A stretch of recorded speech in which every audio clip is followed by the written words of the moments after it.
పెద్దపల్లి జిల్లా రామగుండం నియోజకవర్గం ఆర్టీసీ గోదావరిఖని డిపోలో ఆదివారం ఉదయం 5 గంటల నుండి జేఏసీ ఆధ్వర్యంలో జూన్ 2వ తారీఖు వరకు ఆర్టీసీని ప్రభుత్వంలో విలీనం ప్రకటన చేయాలని గోదావరిఖని డిపో కార్మికులు పెద్ద ఎత్తున ఎర్ర బ్యాడ్జీలు ధరించి డిమాండ్ చేశారు.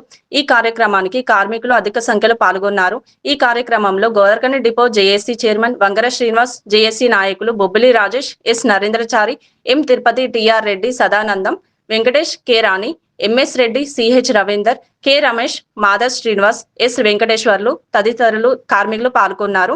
ఈ సందర్భంగా వంగర శ్రీనివాస్ మాట్లాడుతూ ఆర్టీసీ జేఏసీ రాష్ట్ర పిలుపు మేరకు ఈరోజు గోదావరిఖని డిపోలో ఫస్ట్ షిఫ్ట్ నుండి పొద్దున ఉదయం 4 గంటల నుండి ఎర్ర బ్యాడ్జీలు ధరించి కార్మికులందరూ కూడా స్వచ్ఛందంగా డిమాండ్ డేను ప్రకటించడం జరిగింది.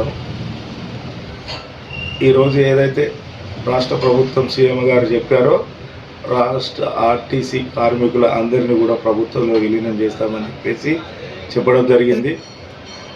ఏదైతే మాకు హామీ ఇచ్చిందో రాష్ట్ర ప్రభుత్వం ఆ హామీని నెరవేర్చే దిశగా ఈ రేపు జూన్ 2 తెలంగాణ రాష్ట్ర ఆవిర్భావ దినోత్సవం రోజు ప్రకటించాల్సిందిగా ఆర్టీసీ కార్మికులు కోరుకుంటున్నారు. ఎందుకంటే ఆర్టీసీ కార్మికులది చిరకాల స్వప్నమైన కోరిక ఇది.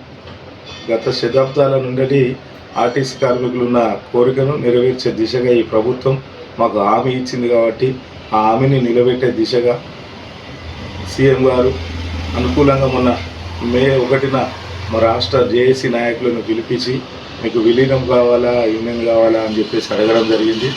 రాష్ట్ర నాయకులు జేఏసీ అందరూ కూడా ఫస్ట్ ఆఫ్ ఆల్ మాకు ప్రభుత్వంలో విలీనం చేయాలి, మాకు యూనియన్లు వద్దు అని చెప్పడం జరిగింది. ఆ కార్మికుల కోరిక మేరకు రేపు 2వ తారీఖున ఆర్టీసీ ప్రభుత్వ ఉద్యోగులందరినీ కూడా ప్రభుత్వంలో విలీనం చేయాల్సిందిగా సీఎం గారిని ప్రభుత్వాన్ని గోదావరిఖని డిపో జేఏసీ నుండి కోరుకుంటున్నాము. అలాగే కాని ఎడల జేఏసీ ఏదైతే పిలుపునిస్తుందో ఆ జేఏసీ పిలుపు మేరకు గోదావరిఖని డిపోలో కార్మికులందరూ కూడా సిద్ధంగా ఉన్నారని చెప్పేసి తెలియజేస్తా ఉన్నాం.